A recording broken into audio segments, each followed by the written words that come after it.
Hi, I'm Jason Matthews, owner of Matthews Painting Company near Warsaw, Indiana. We continue our tutorial videos that we show each of our new employees who we train to become professional painters. What I'm going to show you today is how to tape carpet when it meets up to a baseboard when you're going to be painting trim.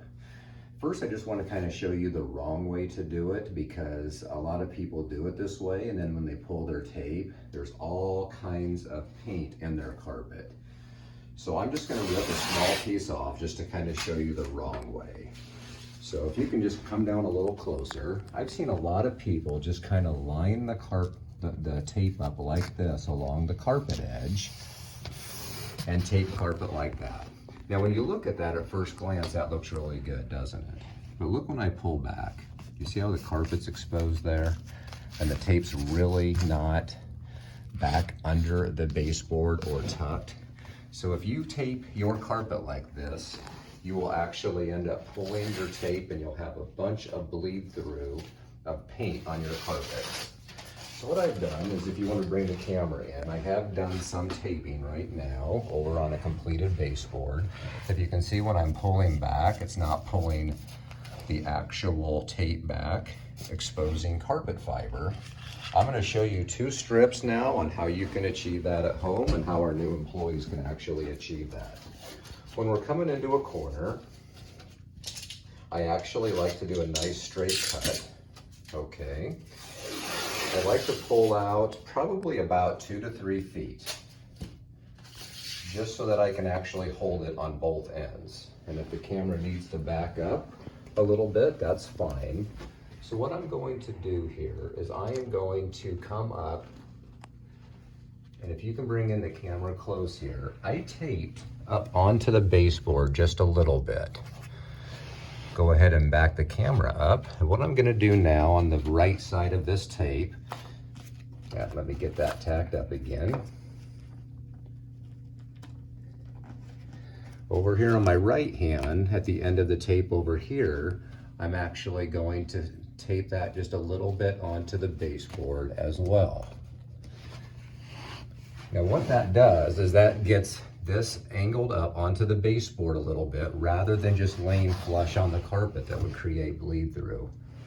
Now what you do, if you want to get in close here, is you bring your fingers in like this and we start tucking the tape. So I'm pulling back and tucking the tape. You can see how it's still up on the baseboard here. So that's why I'm pulling back with my fingers and then I'm pushing inward. That baseboard's just a little bit loose. Usually you don't have that. And before I push that tape down, I'm just gonna look here. If you can notice here, there's a little bit of tape exposed here.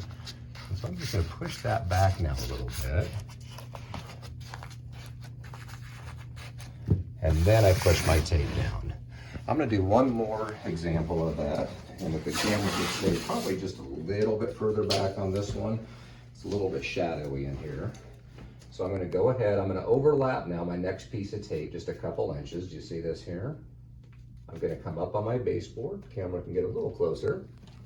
I'm gonna take this piece up onto my baseboard a little bit. Do you see how I'm up on the baseboard? Now maybe come within a couple feet so you can see me, and I'm gonna go ahead and pull back and tuck. Pull back and tuck. And again, usually that baseboard is not moving, but you might have a baseboard that moves. So you'll be able to see what to do if you have a baseboard that's not tight. Then I go ahead and I get low with the camera and I kind of look here and I tuck. Now this is good here. Do you see how I've got a little bit of carpet exposed there? What you can do if you ever have that, you can just take another small piece, actually smaller than that. You don't have to retape the whole thing. You can come up onto your baseboard a little bit and you can just tuck in a new piece. I'm just gonna make sure that's nice and covered. I don't see any carpet.